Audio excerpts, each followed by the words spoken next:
Well, welcome everyone to our September AD meeting. We are light in numbers because many of our USBE personnel are traveling and busy with other things. And we actually, if the slides hold true, we have probably a short meeting with only 55 slides. So hopefully we'll be able to give you back some time, because we all know the enemy to every educator in the world is time.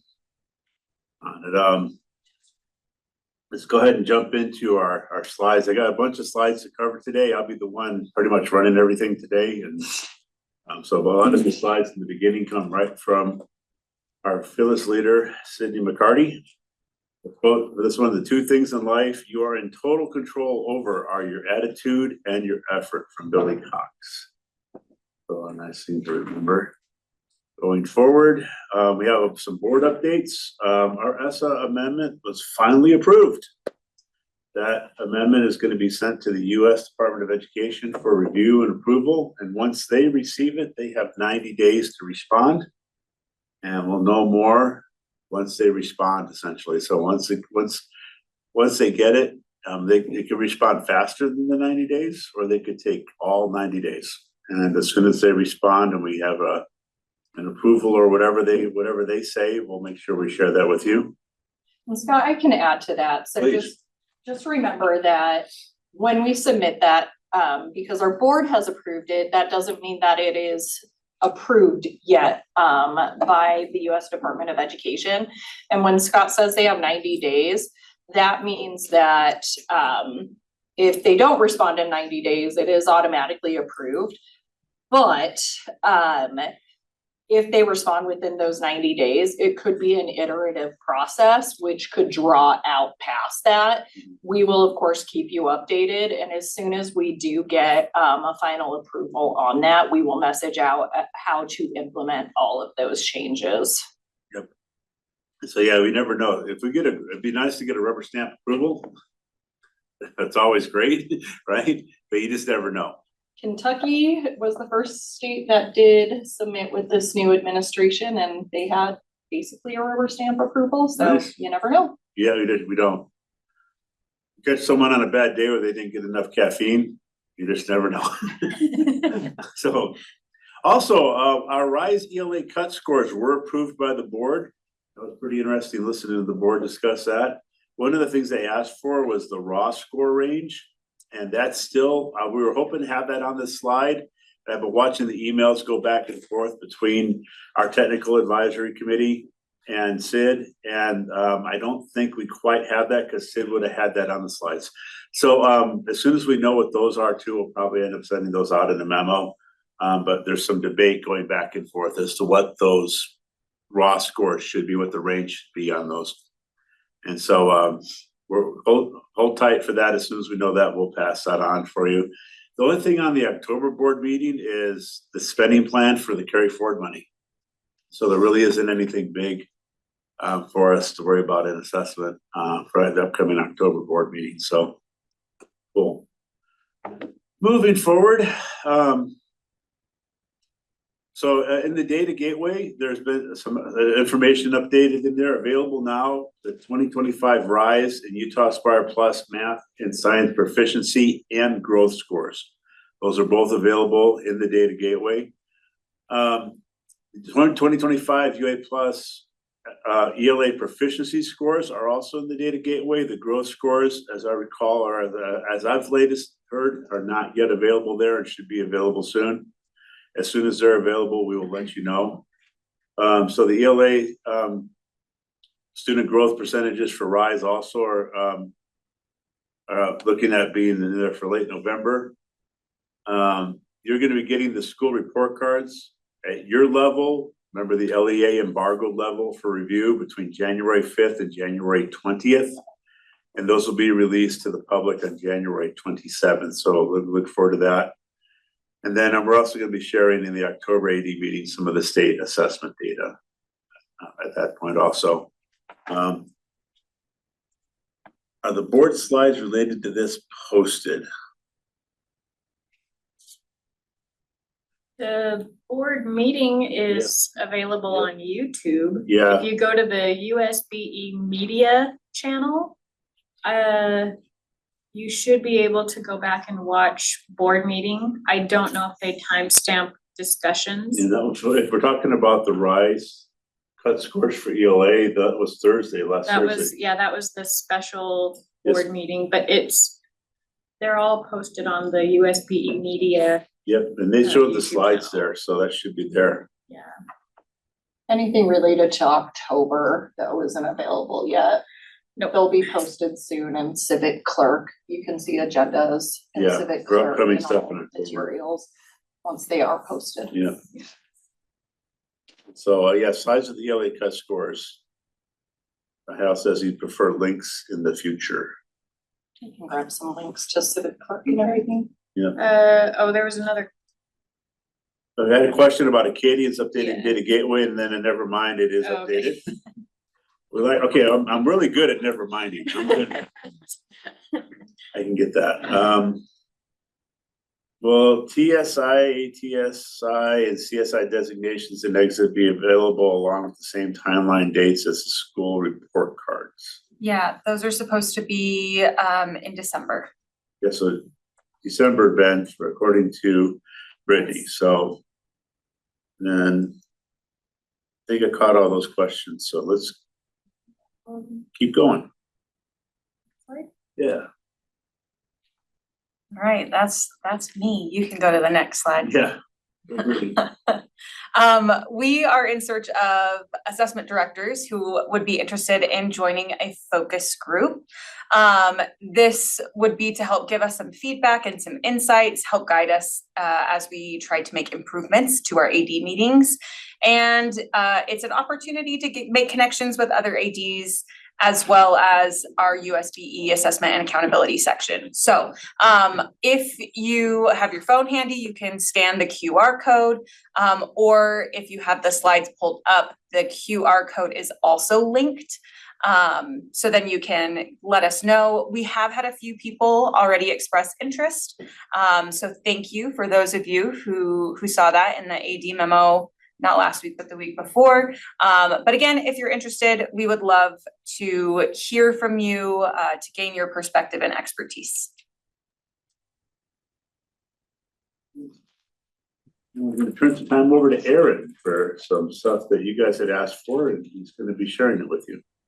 Hey, thank you for letting me join with you guys again today. Go ahead and move on to the next slide. So, sharing with the group, another element that's been requested by a number of ADs is the ability to look at the English learner student results where it shows their initial year, how long they've been, when I say the initial year, how long they've been in the program, or when did they start, what was their initial score, and what was their growth score, and have this connected to live student, meaning where are the kids right now? If they're sitting within your schools, within your classes, you should be able to look them up. So to access this report, you would go to the Tableau server. That is, the URL is tableau.schools.utah.gov. Everyone should have a login at this point to get inside and see this, and it is tied to the LEAs that you're connected to. So if you, anyway, go in there, you find this report that says EL student list -live. Go ahead and click on that, and it will launch the report. So if you will click onto the next page, kind of explain what are the components. So what will happen is once you open that report, it will automatically produce a student list. It is broken down by your LEA. And then the next column will be the school names. And each school name then will be broken down by the grade level. Next to the grade level, you're going to get a list of all the SSIDs for those grades. It will give you, again, and I'm just kind of going through it. What are these different elements that you're going to see inside of there? So the prior year test. So this is the last year that that student has taken a test that we have inside of there. You're going to see your prior year overall score. You're going to have a yes, no, or basically it's a bit. It's going to say, did they make adequate progress? Yes or no. If 1 is yes, 0 is a no. The next one over there is prior year time in program, meaning when they did that calculation, how long have they been in that program? And then the current next one next to that is should be, in most cases, you'll see it'll be increased by one, but it's current year time in the program. The next one over is going to give you the initial WIDA level that the student started with. It'll give you the composite overall score from their last test that they took. It will give you the target based upon our current approved target process that we're going through. And then the very last one is going to give you is what was their speaking score on that last test. Let's go ahead to the next slide. So as you go in and you look at this information, what you would do is you go to the top right-hand side of the screen. There is a little box with an arrow button coming out of the box with a drop down on top of that. You would click on that, and there are different ways. Obviously, you can pull out this information. I would recommend take the crosstab, and it will download a crosstab file. You will have the option once you click on that to either export it as a CSV or as an Excel, and it will download directly to your computer. Again, this is tied to your UTREX submission from the prior day. And I'm looking, saying, oh, wait, it's being slow, timing out for me, and keeping errors in both Data Gateway and Tableau. Okay, so I'm seeing that. I'm going to go back over the link is tableau.schools.utah.gov. I can put that in the chat in just a minute. I will check to make sure the servers are running. So if you're running, I did notice there was being a slight sluggishness to things this morning, so I will check on that. Aaron, can I ask you a question really quick on your previous slide? You bet. So that third column or the years, current year, is that based on the year they were in the country, or is just based the year that they are in the EL program for that LEA? Which one are you looking at? The current, that says prior year? Has prior year and current year. So is the one of those columns tell me that information, I guess is what I'm asking. So the prior year is based on the test. The last time they had a test. Okay. If that makes sense. The one that says prior year time in program or current time in program, those two tell you how long we have been tracking that student.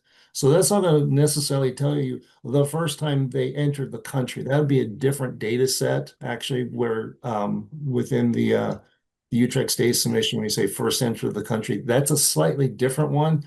This is closely related to it, but it really has to do is when did their first enrollment get flagged as being an EL student? And that's where that really gets tied to. So if those two numbers don't line up perfectly, it's just because it should be fairly similar, but just sharing with you is the difference between the two. One, actually, we get a date from you. The other one is kind of a calculated, how long have they been designated as an EL student? Regardless of what LEA they are part of, right? Correct, regardless of where they were at. And Aaron, just for clarification, when it says initial beta level, that is not screener, that is access. That is not screener. This is access as of right now. Screen Access. Yeah, we are starting to get screener data at the state level access now. We have not incorporated that into our processes at all. But we are definitely going to be looking at it and updating it. And so there will be an update to this report as we move along. So yeah, thank you for that question, Megan. Yeah, and then one more point of clarification for the progress targets. Since at the beginning of this meeting, we did say that we were submitting the new ESSA plan, and those do have new tables.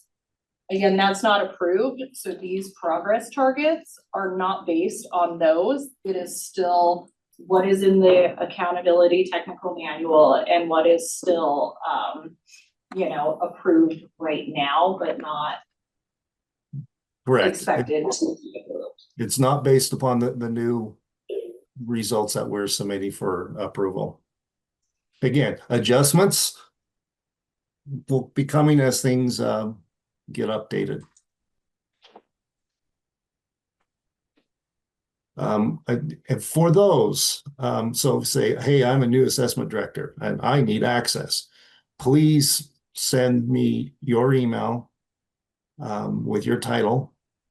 Or you can send it to, I'm going to pick on Brittany. You can send it to myself or Brittany or both. It doesn't really matter. Let us send that information so we can go through and verify and get that updated. And if you don't mind, also tell me who you are replacing so we can make sure that we clear out the other person's access as well. I will drop both the link to Tableau and my email into the chat as soon as I'm done talking, which I've covered my slides. So if there's any other questions, I'll start working on that, but happy to answer any other questions. And thank you, Aaron. I appreciate that. Thanks. Thank you. They want your email. I'll put it in there. I mean, it's just my name. Put mine in there too. I love Brittany's emphasis on Well- the EY. That's beautiful. Just want to make sure it gets to me, you know, Yeah. lots of ways to spell Brittany. Okay, one of the things that we've been asked to put together are some parent-teacher conference resources. And so this is just a really quick update on those. Those are in the works right now. And so, go to the next slide here and show them what I'm saying. And so they're under construction for Acadians reading. There's another one for Acadians math. We just got 3 because we was awesome. We got one on testing, one on the screener, one on access. We keep it all straight. And I sure can't, thanks to Megan. That's what she's saving grace on that. For RISE, we're gonna have one on resources and available, another one on assessments. There'll also be another one on Utah Aspire Plus and one for ACT. The ACT will all talk about, we'll let the parents know that there is the Utah ACT, which all juniors take. But if they're looking for the national test, we'll also have some information on where they can log into the national test. Those should be posted. We're shooting for September 30th. They're in the final draft stage right now. We're polishing them up and making sure that we're getting them proofread by other people to get other set of eyes on it so we don't send out any typos. I probably still will. But look forward to a future AD memo after that. Hopefully on the 30th, we'll have a link for you to be able to access those for upcoming parent-teacher conferences if any of your educators would like to use those. And then we move on to the next slide, which is not me. That's me. All right, so we can go to the next slide. I just have a few updates on ALO. Howard School is now sending teacher email addresses through to ALO. Yay. We're still waiting on Skyward and Infinite Campus and maybe a couple of other SISs that are LEA specific. I don't think Davis is yet. So it's been really smooth with Power School. They've started sending the email addresses and they are just updating automatically in ALO. There hasn't really been any issue with that. So hopefully it will continue on that way. We're still working on the class name issue. We have pivoted many, many times working on this class name issue. We're hoping to get some progress really soon on that. For next year, just be aware, there's gonna be some new core codes for 6th graders starting next year that will differentiate between 6th graders in a middle school setting and 6th graders in an elementary school setting so that we can more easily determine who will qualify for Acadians testing because middle school 6th graders don't, elementary school 6th graders do. We haven't really had a good way of determining who's who in that group. So as soon as I know we're in the process of getting it started. Once we know what those core codes are, I'll share some mock-ups of next year's core code list. So you guys will be aware in advance what those core codes will be. Next slide. So for ACT this year, we have our district test coordinator survey. It is live. Please let us know who your district test coordinator is. It does not roll over. So we have to add new district test coordinators every year. As soon as we roll over ACT now into the new school year, your district test coordinators will get all their login information and they will be ready to go. We know who doesn't pay attention to this because they call us and like, we can't get into ACT now. We're like, oh, you did not fill out the survey. Ding, ding, ding. But we still add you in and we do not judge in the slightest, but please fill out the survey and it will be a nice smooth process and you won't have to do anything extra. It closes, I think it closes October 31st. We submit the names to ACT and then the ball gets rolling. Next slide. We've already had someone answer this Wow. survey already. Here's a question for you. Do sixth graders in a K-8 school count as elementary or middle school for ALO? I believe, and check me on this, Jared, or Teresa has told me that it is up to the school or the LEA. I don't know the answer to that. I can find out the answer to that. Phone a friend. We would have to ask Teresa or Dallas that. They aren't here, so, but I can follow up and we can get that information to you. Okay. Because I did ask about that. Next question. Is there a reason ALO did not reset test numbers this year? When a first grade teacher goes to test a student on nonsense words, it is starting them on the test the student left off on in kindergarten instead of resetting for first grade. Perhaps it is just my LEA. That sounds like a job for That's Dallas. Yeah, that's a new one. And I've not heard that. We can reach out to Acadians. Okay, that's Duchesne district. Yes, if you want to share some, if you want to send an email and share some SSIDs with us, so we can. We had another person comment, we're experiencing the same thing. Well, that's the first I've heard of that, So- but we will definitely investigate. That Thank you. shouldn't happen. I can reach out. Okay, great. Jared's on it. going to take care of that.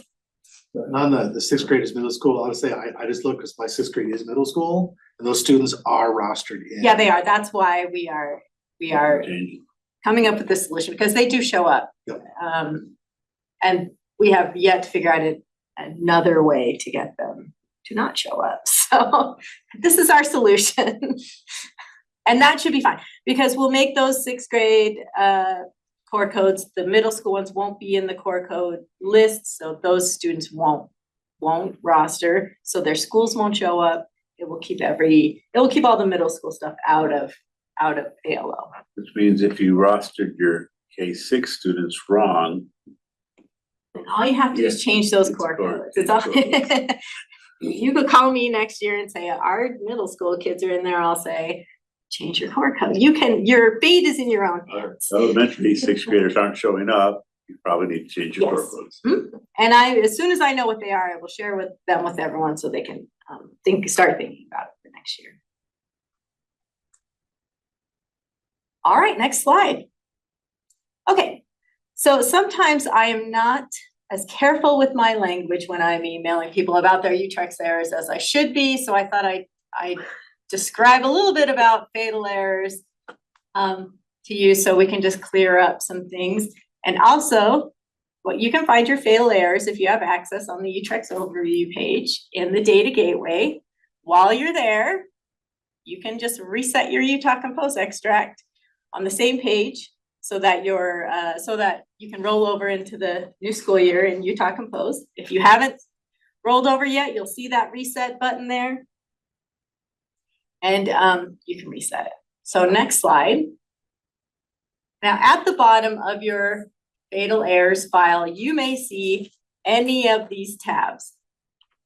You may see only one tab. Whatever category you have a fatal error in, that's the tab you're gonna see on your fatal errors file. But here's what some of these mean in the assessment rostering world.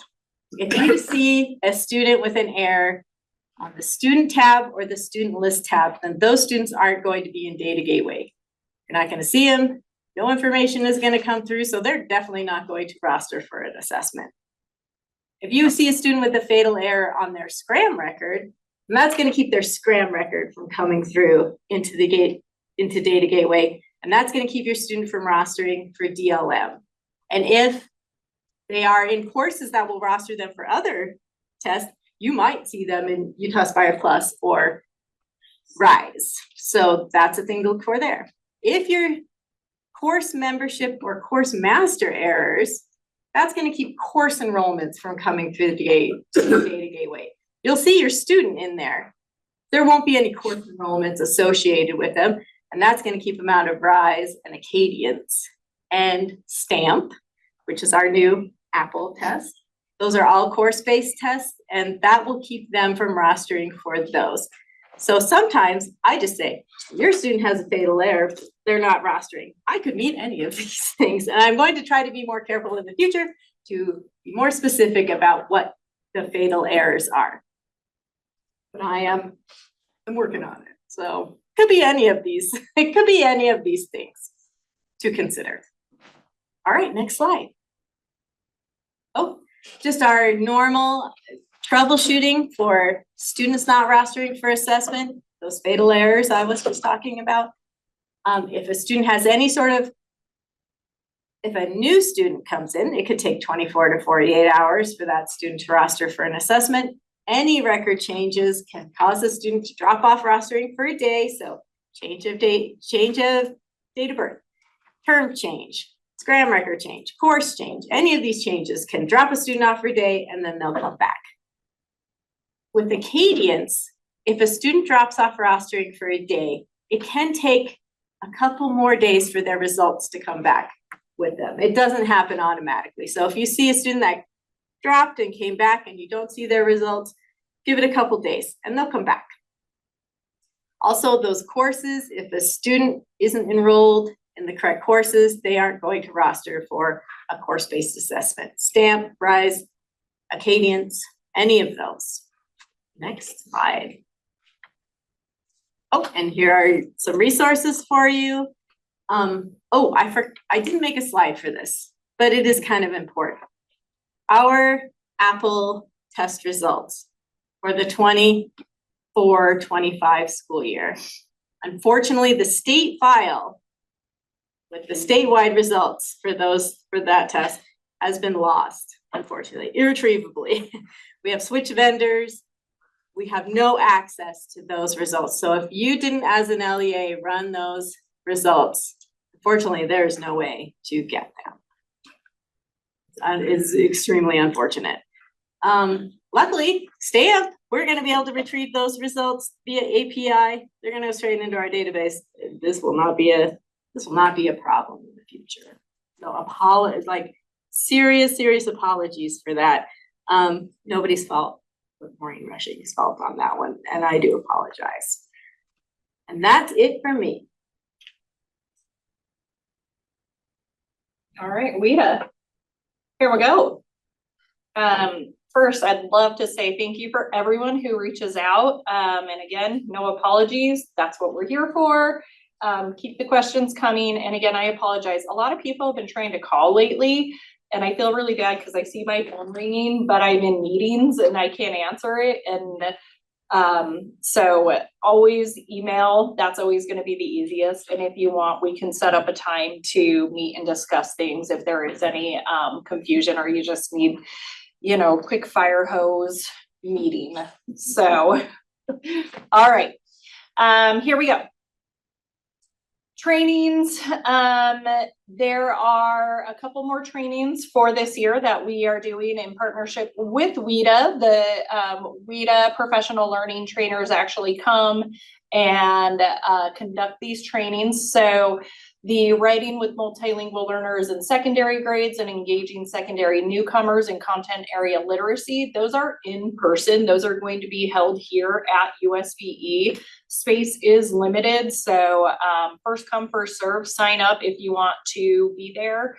And those two trainings will be right next to each other, so in October. And then when language and disability meet, those will be virtual trainings. Those will be in January and March. So the Midas courses are still open to register for those, and we encourage you to sign up and come, send a team, send folks, get all the good information. We really wanted to push for secondary because based on statewide data, that's where we see the most stagnant growth. And you might also see that in those new Tableau tables as well.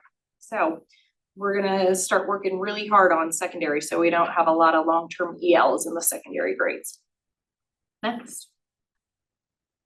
So as you know, USBE offers a lot of test development opportunities with RISE and Utah Aspire Plus, and we are happy to say that WIDA does this as well.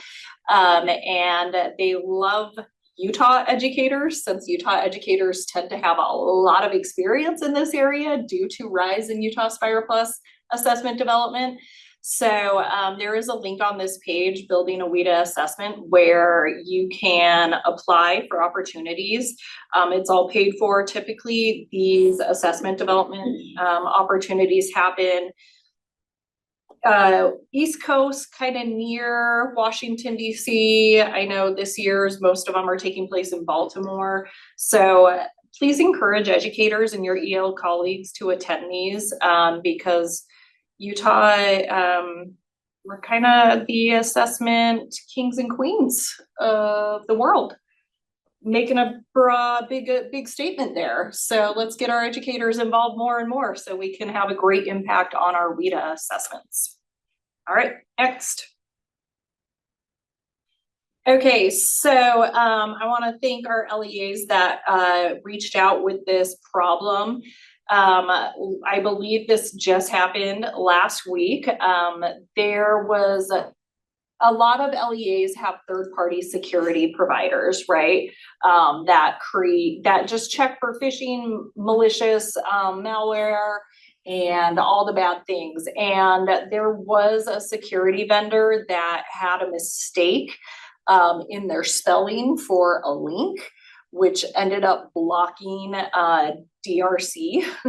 So DRC has worked with all of the security vendors they could identify this problem with immediately to make sure that the mistake was fixed. So hopefully if you were not able to get through your own firewalls and security due to this little typo, human mistake, hopefully that has been rectified and fixed. So we do want to reassure all LEAs that at no point was any student data compromised or phished or retrieved in that. It really was a simple mistake of spelling on the security vendor's part. So no breaches, nothing happened, okay?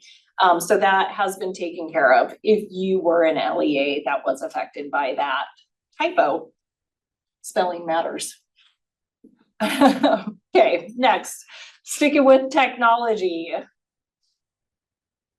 I have had a lot of LEAs reach out since we are still kind of in the process of getting students screened, saying, hey, we have been trying to jump on the computers, and when students get on, they can't log in, nothing's working.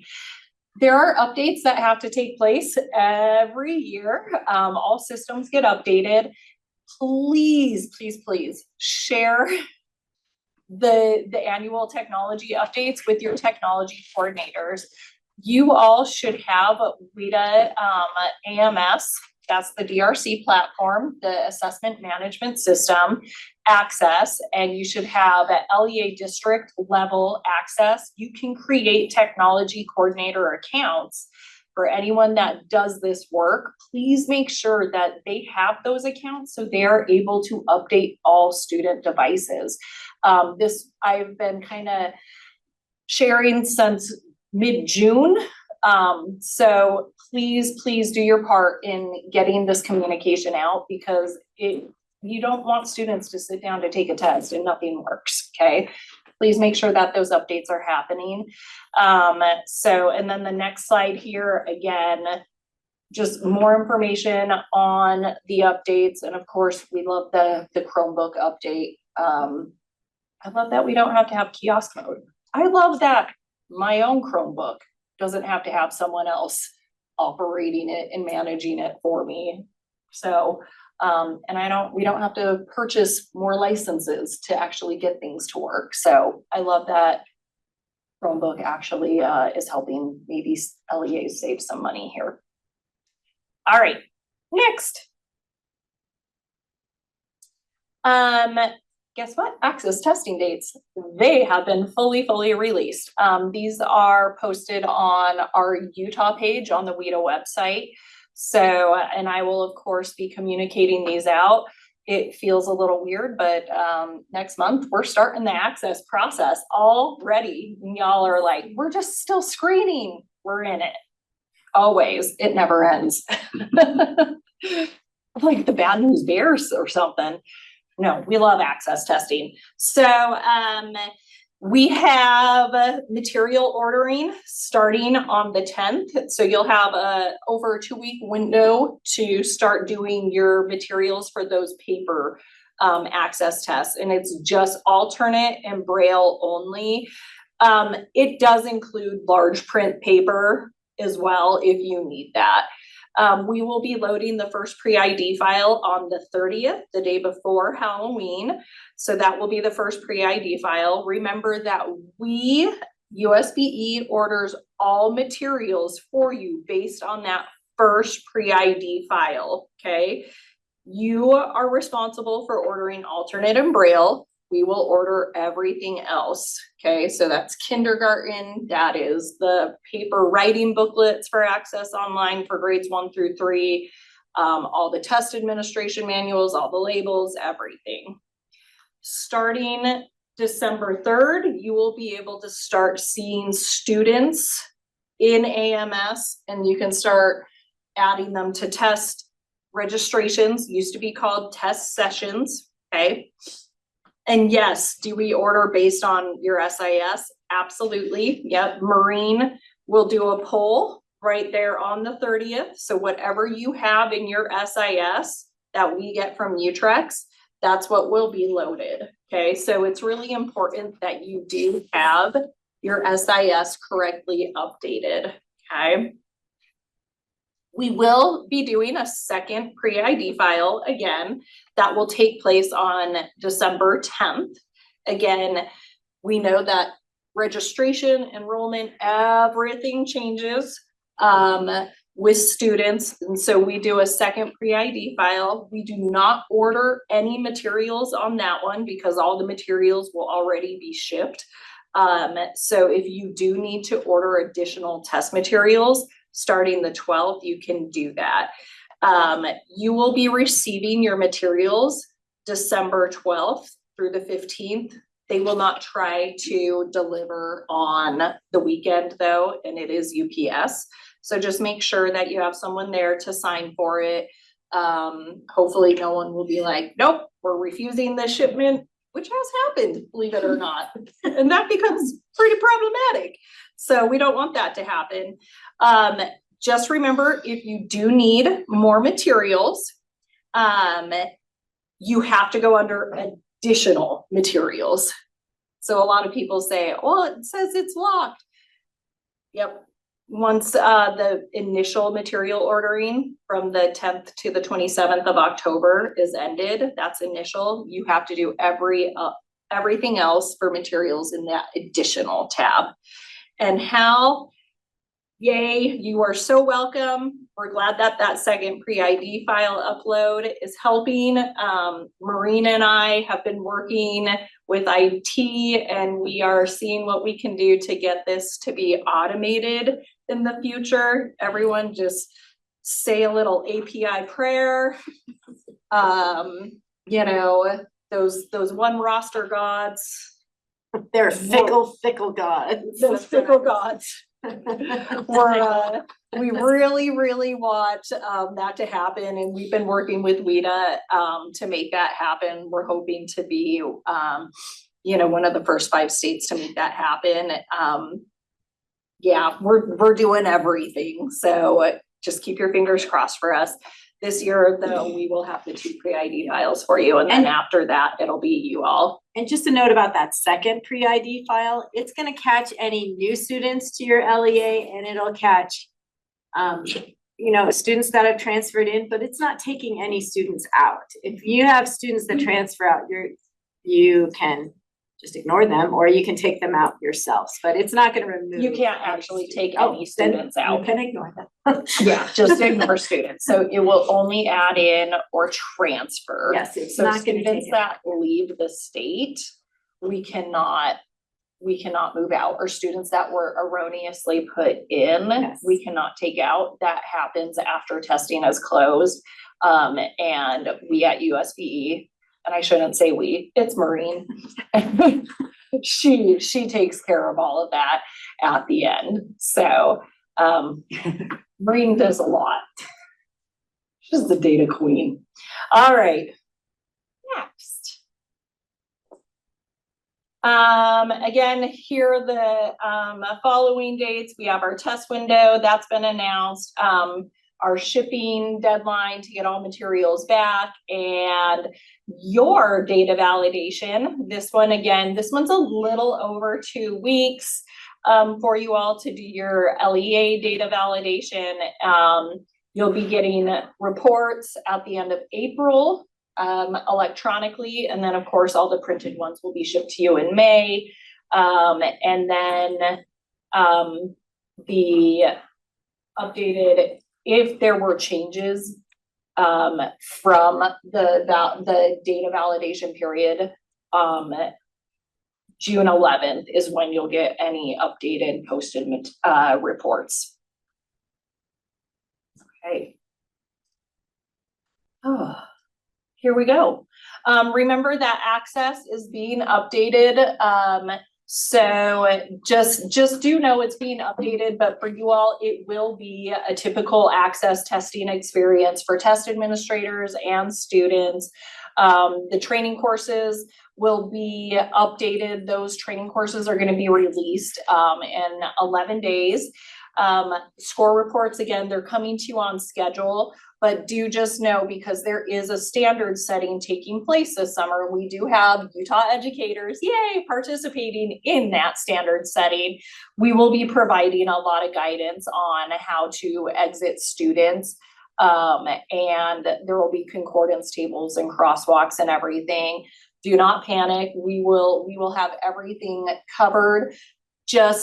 I think the most important thing here is please read your AD memos and make sure that you are really paying attention to the meetings that we have when we have them for this.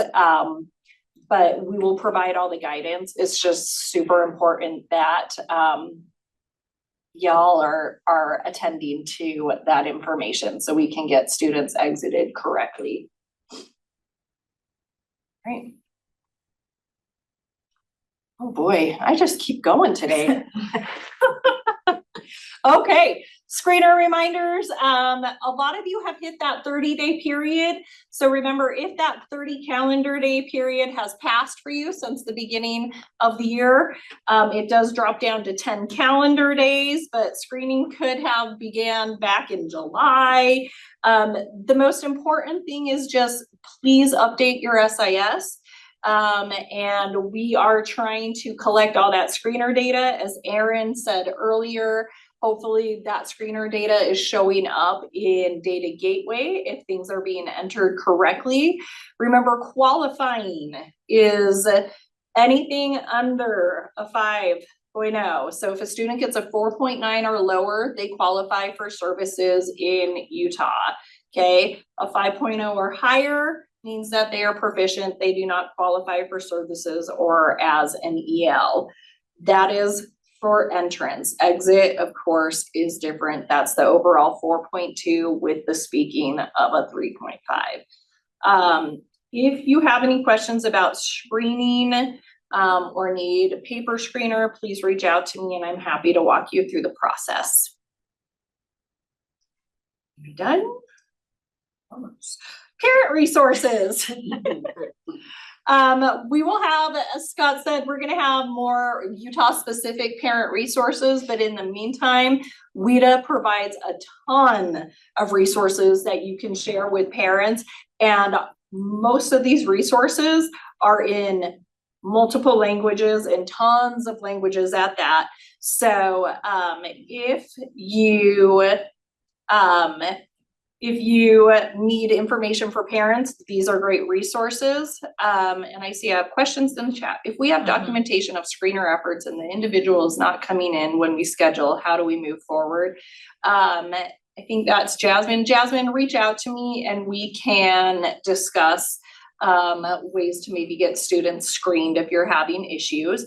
And then Tara Lynn, I thought 4.2 plus 3.5 was only for access. Yep, that is just to exit and it has to be based on access. So I'm sorry if I caused any confusion. I just wanted to remind that screening entrance criteria, 5.0 is proficient. So that's just screening entrance and it's only based on screener. And then exit is based on the access test and that's the 4.2 plus 3.5. Please let me know if you're like, Megan, you are confusing us all. And I apologize. Question. Is it 10 calendar days or 10 school days? Great question, Ben. It's 10 school days. 10 school days. So most of the time that would be about 2 weeks, right? But if you have maybe a holiday, it could be even over. So 10 school days. All right. Oh boy, I think I probably have even more. No, contact information. Again, reach out to us and keep the questions coming. I've had a lot of LEAs wanting to schedule meetings. Let's meet, let's do whatever we need to get you all, you know, smooth and running and make sure you all have the correct accounts and everything. The WIDA assessments, it's an all year thing. It just never ends. So let me know how we can help you always.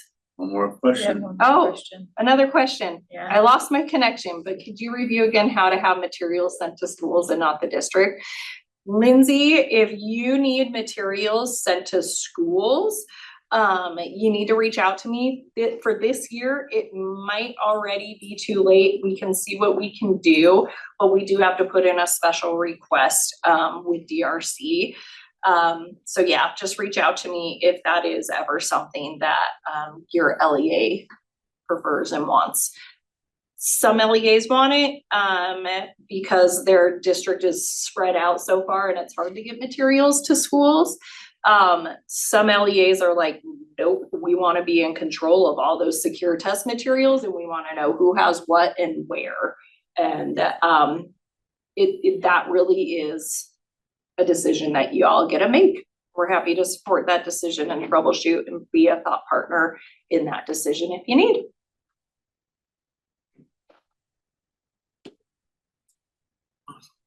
Yay, Katie. Yeah, All right. we don't know. Okay, let's go through it, Acadians. So we'll start off with Acadians math since I get to control that part.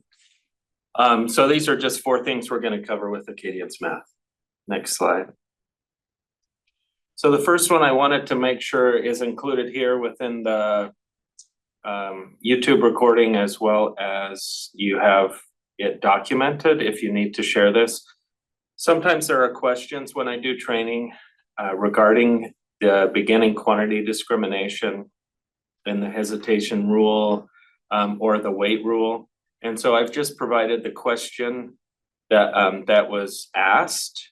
And then the next slide has the answer related to that question. There's a lot of text there. I'm not gonna go through that, but it's there just as an explainer to that weight rule of 3 seconds and why we want to stick with that weight rule. I know there's been throughout the contract, as we've provided training, there's been some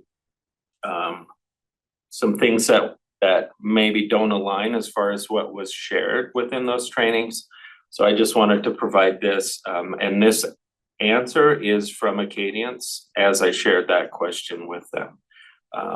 So that's there. If you have questions come up related to this measure and why things are happening the way they are, or what the expectation is, here's the answer, the question and answer for you to have on hand. Next slide. One thing, we've had a few schools who have had teachers enter data for students in grades 4 through 6 for math, and those licenses are not paid for by the state. We only pay for kindergarten to 3rd grade. And so if schools want licenses for students in grades 4 through 6, they need to work with Acadians and Voyager Sopris to get those. And so just as a big FYI, and if you need to share with your teachers in 4 through 6, they may see students in the system. That doesn't mean there are licenses for you to enter. And so just verify and make sure teachers aren't entering data unless licenses have been purchased. Haven't been getting quotes. Okay, Jeff, I can definitely, I'll send an email to you and include the people with Acadians and Voyager to make sure you're getting the quotes. You send that out to everyone? Yeah, yeah. We could put it in an AD memo. Okay. It's something. Yeah, maybe that's the best way. I'll get the quote information and then can send it in the AD memo with contact information.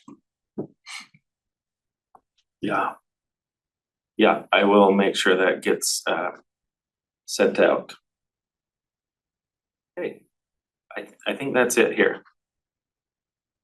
Another question that's been coming up is when teachers or whomever is assessing the students, there's a little green tab on the touchscreen device that says assess. I have a screenshot of that tab there. And they click on that tab looking for a list of students that they're supposed to test. And they're reaching out saying, I don't have a list of students, what's going on? They're not rostering. What's the problem? In talking with Acadians, this tab is only for digitally administered test measures. So those are the only ones in kindergarten and 1st grade that you would use that touchscreen device to test those students. You would have, say, an iPad, you would click on assess, and then you'd have your list of students that you could tap on what measure you want to give them, and then assess them with that touchscreen device. Students or teachers, classes who are administering computation and concepts and applications, those students will not be listed in that assess tab. It will just be in ALO, you'll have your class list and you just administer the test. So if your computation would be 1st grade up, concepts and applications is 2nd grade up. For 2nd grade on up, they're not going to use that assess tab at all. They're not going to see any students there. They shouldn't see any students there because they're just administering computation and concepts and application. There are a few questions Yeah, coming in. three new ones.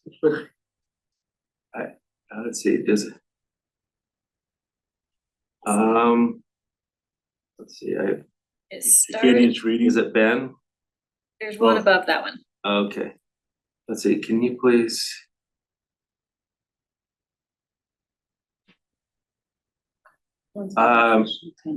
Yeah, so I'll make sure that Dallas shares when Acadians Reading Essentials training will be happening.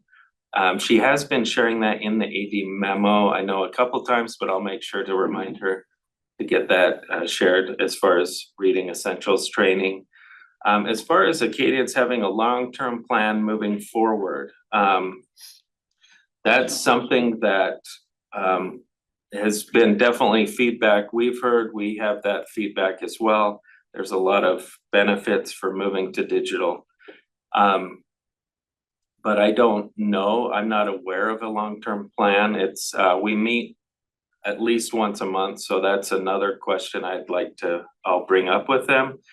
The one thing is, this will be the last year of it's the last year of Acadians math contract, which will end in June. And so who knows after that when the RFP's out and all of that stuff. But as far as a long-term plan, I'm not aware of anything concrete. Though it has been a very popular piece of feedback that we've shared with Acadians.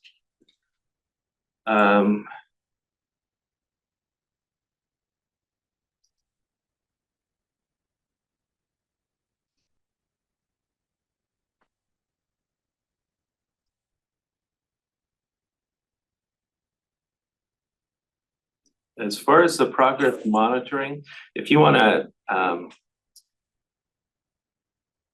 well, I'll need to look into that, and if you wanna share with me some sort of, like what the teachers seeing, I'm not understanding going out of order, because you can select what's going on. So as far as the progress monitoring, we can work through that.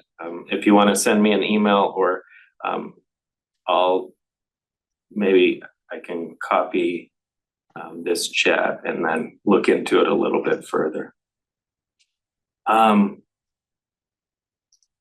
Oh, as far as additional licenses, that's in grades 4 through 6. It's my understanding it's just math, because the state's only paying for kindergarten through 3rd grade, so you don't have to worry about that. If you need additional licenses, you can reach out and we can make sure Acadians gets those. But the grades 4 through 6 is for Acadians math. If you want licenses for those students, you would have to work directly with the vendor to get those licenses. I think I got everything. I think so. Is that it? Okay. All right, next slide. So I discussed this months ago with Sid. There's been some questions that have come up. I've responded to those questions, but Sid had suggested we have a discussion in AD meeting. So I put this in the AD meeting, not realizing that Sid and Teresa aren't here as part of this. And maybe that was planned, but I don't think so. So, yeah. So what I'd like to do with these, the next, I think, 2 slides, just some information related to records retention. So with Acadians Math, it goes back to the question in the chat. Acadians Math is one of the only assessments that still have paper pencil, that you have to keep papers and keep track of all of that information. And we have a records retention policy. So what I wanted to do, and maybe I'll just keep this till next month, but what I'd like to do is for you to look at these slides. So we have computation, we have concepts and application. Computation now, at least you can enter student responses and have those within the system. And then you have these paper worksheets. Concepts and applications is purely just paper. And then, entering scores, we've had questions about, do I have to keep the paper? If the score is in the system, all of that kind of stuff. So what I'd like is, if you have time, or if someone in your district feels strongly one way or another about how you use the paper or what makes sense. If you could go to the next slide. Yeah, great questions. That's what we're getting to as part of those questions. So the reason this is, or one reason it's come up is we had an audit months ago.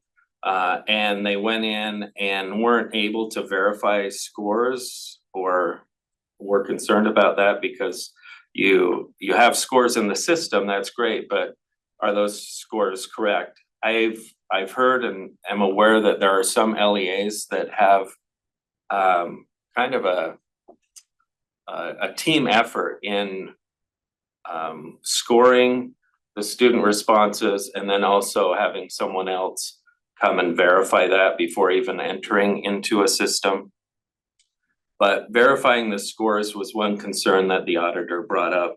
And then also using student responses as part of instructional adjustments. So you can see whether a student, say, writes number backwards or switches the digits or what, how they're writing their responses. You could see that on the paper forms. Next slide. So the policy at this point, and we've had discussions about it, it seems a little long to me, but the records should be retained for 3 years after the student leaves the school. With Acadians Reading and Acadians Math, they're more of a, I would say, more focused on formative, where you're using that within the testing. You test, say, benchmark in beginning of year, and you use that information in your instruction to support students as they grow. Then you're administering a test at the middle of the year, and then you're administering a test at the end of the year. I don't know how helpful beginning of the year test data is once you've got to the end of the year, other than kind of reviewing the progress of where they made. But the following year, you kind of start that process again. And I'm not aware of people going back, other than seeing how they did throughout the year and that end of year, and that, you know, like, okay, where are they coming from? Really going back, especially even 3 years after a student. So I like I said, I wanted to have a discussion or get an idea of what makes sense, and what we might want to look forward to, recognizing we want to have the data, but we also need to have the paper records to verify. Maybe it makes more sense to just keep it like 18 months. Allow the students at the school. I don't see 3 years after leaving the school. Seems crazy. I opened that Pandora's box last year. It was you. It was me. Okay. And so 3 years, I just tell them to box them up, put the year on it, and after the 3 years that they discard them in a secure way, whether they put them, I don't know. I was just trying to follow follow policy. No, that's great. So I don't know if they look at it, but they have them, right? Yeah. So they Right, have it, right. the physical pieces. they have it in case something were to come up. Because there's an audit. Yeah. But But if, because they can go back 3 years, is that correct? They can go back 3 years to audit, is that correct? I'm 3 not years. sure what the requirement Okay. is, for the That audit. was my understanding. If it's different, I would love to have that clarified. Okay, so, and I appreciate the comments in the chat as well. So if you have someone that has some thoughts, appreciate that feedback. If they want to send me an email, I'll also take what's in the chat, and work with Sid and Teresa to see if we can either adjust the policy or do something so it makes sense for the situation. Thank you. Thank you. Next. Okay. Awesome. So Elise is one of the ones who is not with us. And so I'm filling in for Elise, and go easy on me on the questions, because chances are I don't know. And I'm happy to say it and say, we'll ask Elise when she gets back, or I'll forward it to her. But moving forward, administration training for STAMP for the new dual immersion test is September 25th. It's registered, set up in Midas. There's the course code 65714. Anyone that needs that administrative training, they can go and register in Midas and get that. The stamp testing window opens October 20th through December 12th. And if you need information from Avant about stamp in Utah, there's a link to the Avant webpage for Utah. Next. So before you go, which you probably can't answer, but I'm gonna ask anyway. Ask away. We all don't have access to that yet, is that correct? We won't get access, won't learn how to get access to that in the platform. Agree, I don't have access to it either. Neither do I. Nobody does. Nobody does, nobody Yeah, has that's access. true. We don't have access to it We yet. just reminded them of that last week. We're like, Okay. Yeah, we have all to want get out access. with them and, Well, you know. I yeah, guess- we're working on that. We are becoming, I think, Maureen could correct me if I'm wrong, but I think we're becoming more optimistic after our last discussion. We are cautiously optimistic. Consciously. For stamp. Yes, Mhm. Avant's the company. There's a training that Elisa's doing next Right. Thursday. Yes. Not just, so, yeah, To get access, okay. hopefully then there will be answers. Yep. And so hopefully by then, yeah, we'll have another call with them, I think next Tuesday before that training too. And hopefully, but I listened to a call with them last Tuesday talking between our guy Cliff and their guy Max, and it sounded optimistic-ish. But they're speaking in a language I don't speak IT. And so I'm listening to them going, that sounded okay. I didn't hear any angst, so We're still working out some kinks, but yeah.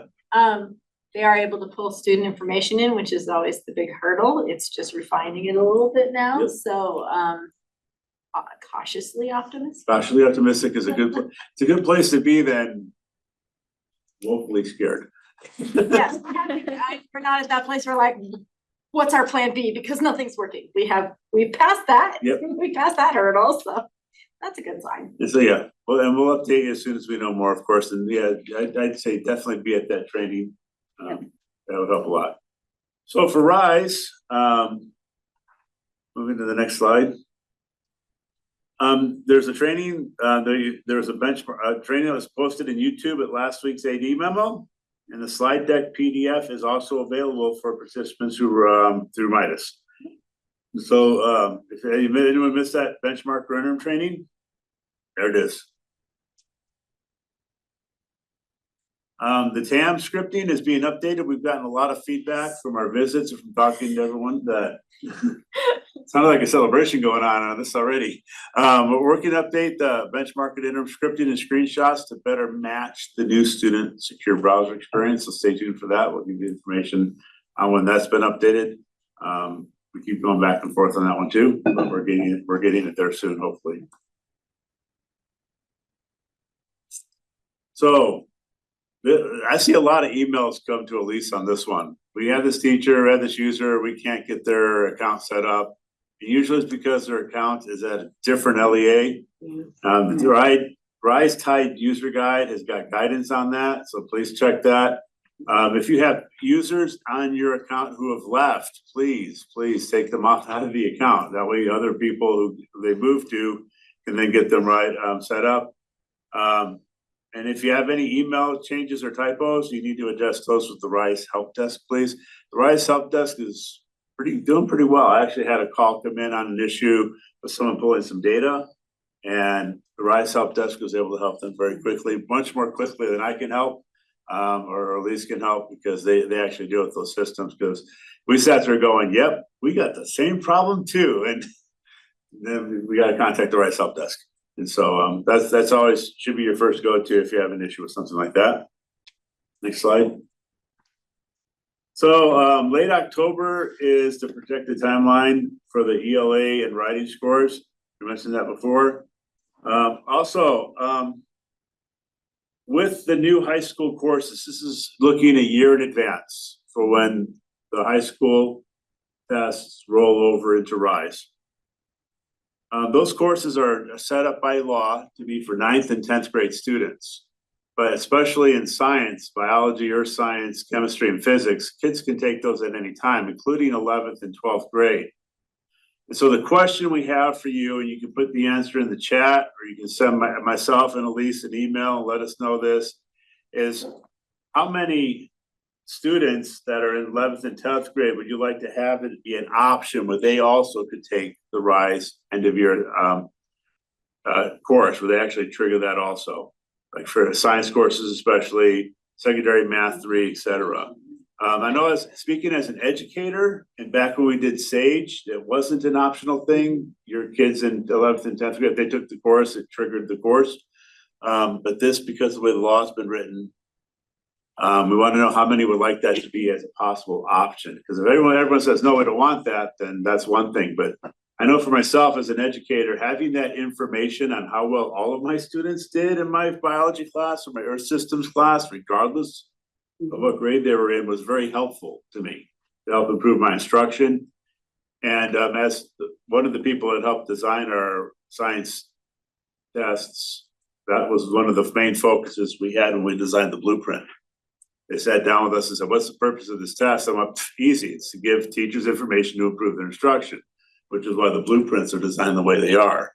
So if you just let us know if that's something you'd be interested in, like I said, just drop us an email or put There's a some- lot of yeses in the a lot of chat. yeses in the chat. We like that. We like a lot of yeses. Yeah, I got eight new messages. I haven't even looked at in the chat yet either. And then roughly, if you could give us an idea of how many students that could possibly include, right? That number could help out a lot. And that could be, oh, well, yeah, we want all of our 11th and 12th graders to be able to have that option. Then it could be all of your 11th and 12th graders.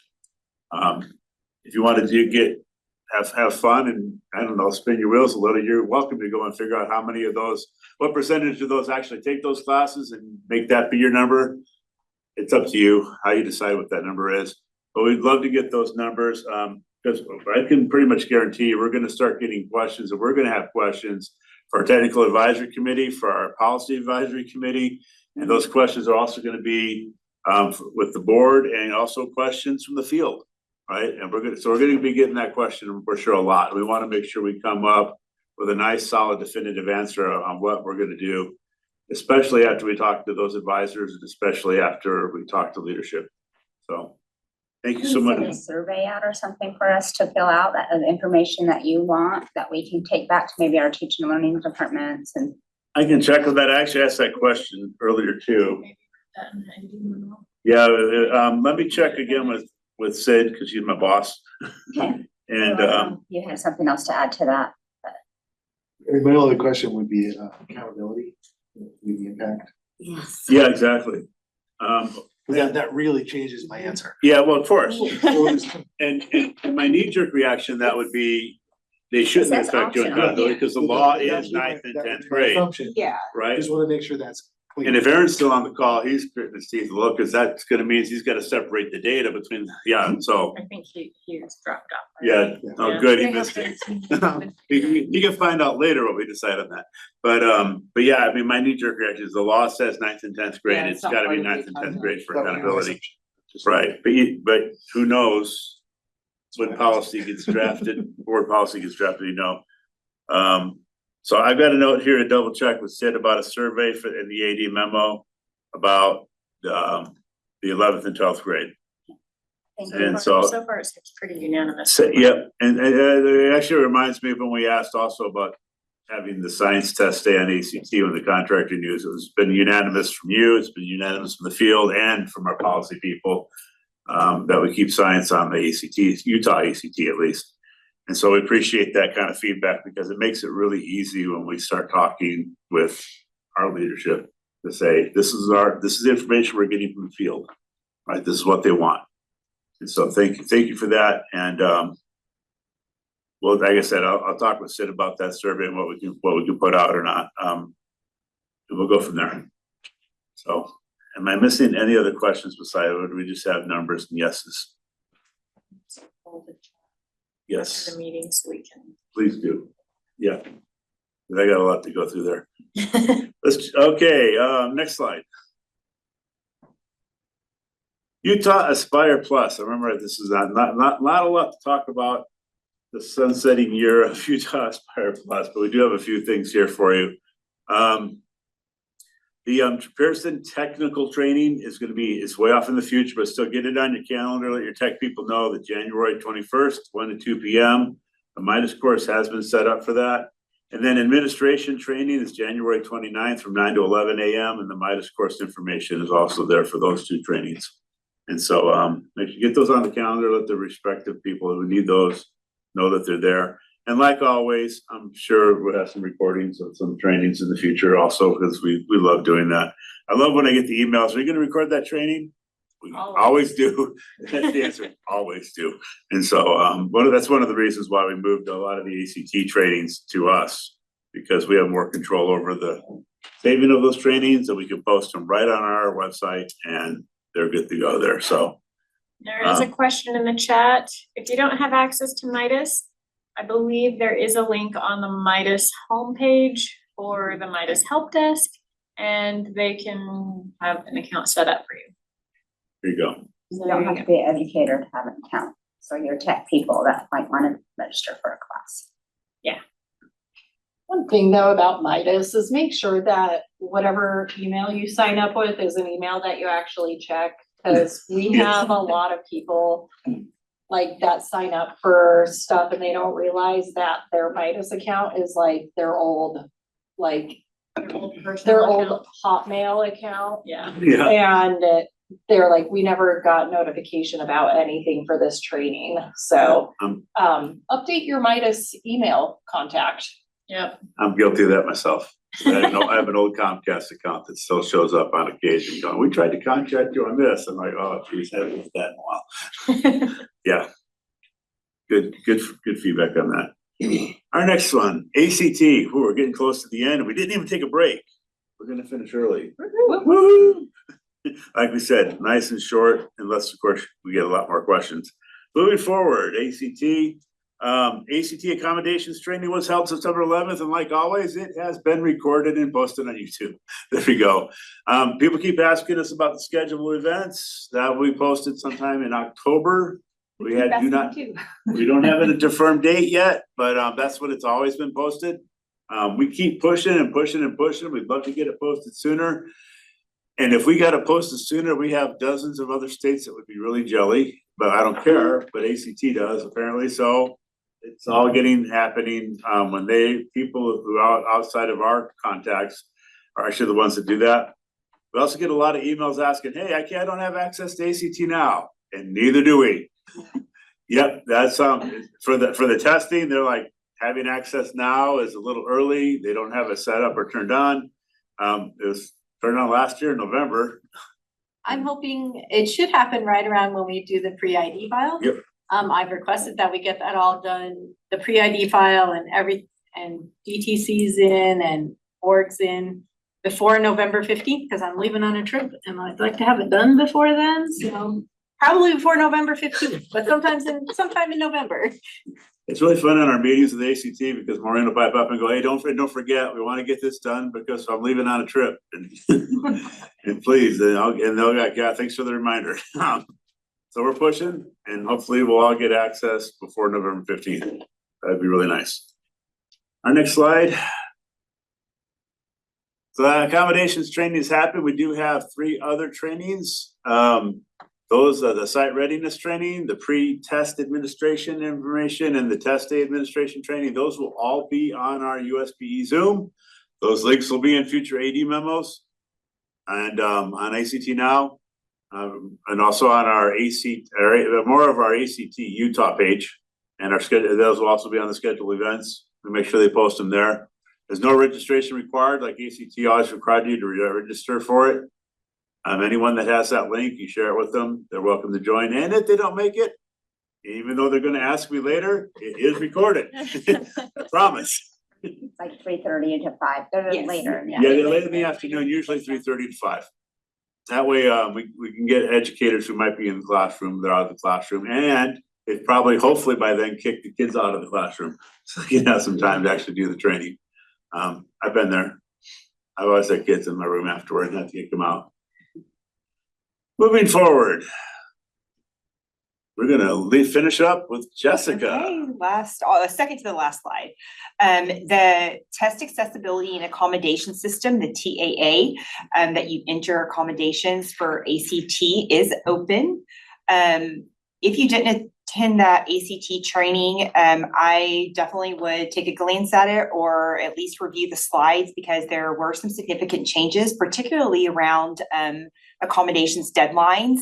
If you've worked with ACT in the past, you know ACT previously had that one hard deadline at the beginning of January, but we and other states have advocated for more flexibility in that, and ACT listened. So now we have 3 different deadlines for submitting initial requests for accommodations for ACT, and they are corresponding with your test event that you select for your LEA. And there's more information on the training about that. And the Utah ACT Now resources, it has a plethora of information, should answer any question you have around accommodations. If you have any concerns or trouble with TAA, please reach out to the ACT accommodations phone or email. And if you're having any issues they can't assist you with, feel free to reach out to myself. Okay, next slide. And then ACT is doing an in-person college and career readiness workshop event pretty soon, next week, September 25th at the Salt Lake Community College. So you can register on that link, and we are going to have our ACT contacts that we work with weekly attend for some good information. So please share that with any staff that might find value in this, so you can spread good information to your students. Awesome, and I think that's our last slide. Emily keeps hitting the forward button, it's not moving. That's good. Yeah, we're done.